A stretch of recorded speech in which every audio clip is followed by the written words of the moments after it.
The SN1 reaction mechanism is called a unimolecular mechanism, and it's called unimolecular because the rate is dependent on the concentration of the alkyl halide only, not on the concentration of the nucleophile.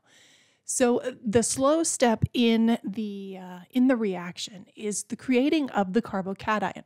So the first step of an SN1 reaction is the creation of the carbocation. So we're going to remove the halogen. And when I do that, and I'm going to just see if I can do this quickly, because this isn't what it asked for. But when we remove that bromine, what we end up with is this carbocation. Now, this is a tertiary carbocation because the carbon that contains the charge, this one right here, is bonded to 3 other carbons, and that's why it's called a tertiary carbocation. So what we have is this carbocation here, and it's going to be attacked by the nucleophile. So it's important to also understand which part of the nucleophile is doing the attacking. We have ethanol. Ethanol looks kind of like this. We have an oxygen that has 2 lone pairs of electrons. Remember, a nucleophile is going to be either a pi bond or a lone pair of electrons. It's something that has a lot of electron density. So this lone pair of electrons on oxygen is going to come after this carbocation. And when it does that, because it's a nucleophile, it wants to make a new bond. That's what nucleophiles do. They want to make a new bond, and that new bond is usually, I'm going to put the H up here, with carbon.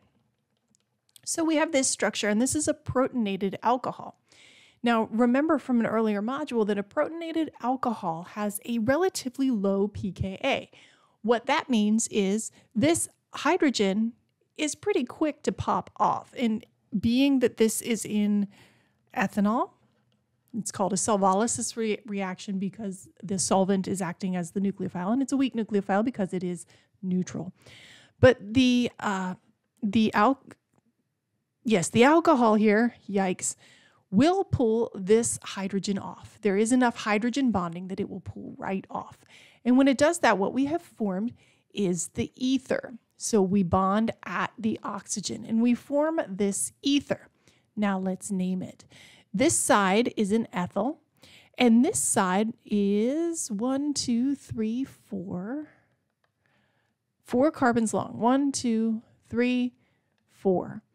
And so we have a butane over here, and it's a 2-methyl butane.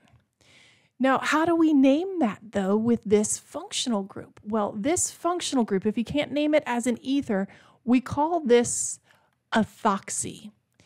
Just like if there was an oxygen and a methyl group, CH3, we would call that methoxy. When there is another carbon in there, let's see if I can, I'm just going to have to write it again. Like this is called ethoxy. So we could call this on carbon 2, this would be 2-ethoxy 2-methyl-butane. For this compound down here, again, we have a tertiary alkyl halide. The first step is we remove that chlorine. So we're making that carbonyl or that carbocation. And when I do that, that methyl group stays right there, but then I am attaching the ethoxy here. Now I know this is an ethoxy as well because this is ethyl alcohol or ethanol. And it's the oxygen that does the attaching. So let's name this. We have a 1-ethoxy, 1-methyl cyclohexane. For the next problem, arrange these carbocations from the most stable to the least stable. Well, let's identify. This is a secondary alkyl halide, or a secondary carbocation, I beg your pardon, and this one is a tertiary carbocation. This is a primary carbocation, and this is also a primary carbocation, but specifically, this is a primary allylic carbocation. Now, the primary allylic carbocation is going to have some resonance, and when it resonates and this pi bond comes up here, all of a sudden our carbocation is like here. And so when we have that resonance, that creates an additional stability, like this. So to arrange them from most stable to least stable, so the most stable is going to be here. That would be our tertiary carbocation. And then that would be almost, well, it's going to be a little bit more stable, but almost as stable as the allylic carbocation. Then the secondary, then the primary. For the next problem, we're going to push arrows to show which carbocations can rearrange to a more stable ion. Well, because the tertiary is the most stable, that one's not going to rearrange in order to form a more stable ion. But we do need to show our hydrogens, because what we're talking about is a hydride shift. So the hydrogens are going to move. And we have a hydrogen here. So for the secondary carbocation here, we're going to hydride shift from the hydrogen towards the carbon that holds that positive charge. So when that shift occurs, what we form is a tertiary carbocation. So that is more stable. For the primary carbocation, we will show a hydride shift. The hydrogen is going to come out. Looks like we have a typo here. This should be CH2, because we can't have a CH3 with a positive. That doesn't make sense, because now we're going to shift a hydrogen to it, and having a CH4 there doesn't make any sense. So obviously there's a typo there. That should be a CH2, but we are going to hydride shift in order to create the tertiary carbocation. You see, we went from a primary to a tertiary. Tertiary is more stable. And for the allylic one, what we actually have is a resonance form. So we're going to show how we're not going to do a hydride shift here. What we're going to do is move the pi bond. And when we move the pi bond, we create a structure like this. And then it becomes a secondary allylic carbocation. Secondary allylic carbocation will be more stable than a primary. And a tertiary allylic carbocation would be even more stable. So now the next problem, there are two Savolysis products for each of these reactions. Draw the products for each. So the hint tells us to consider carbocation rearrangement via a 1,2 hydride shift. Okay, so if I remove the bromine, if I remove that bromine, then what I have looks like this.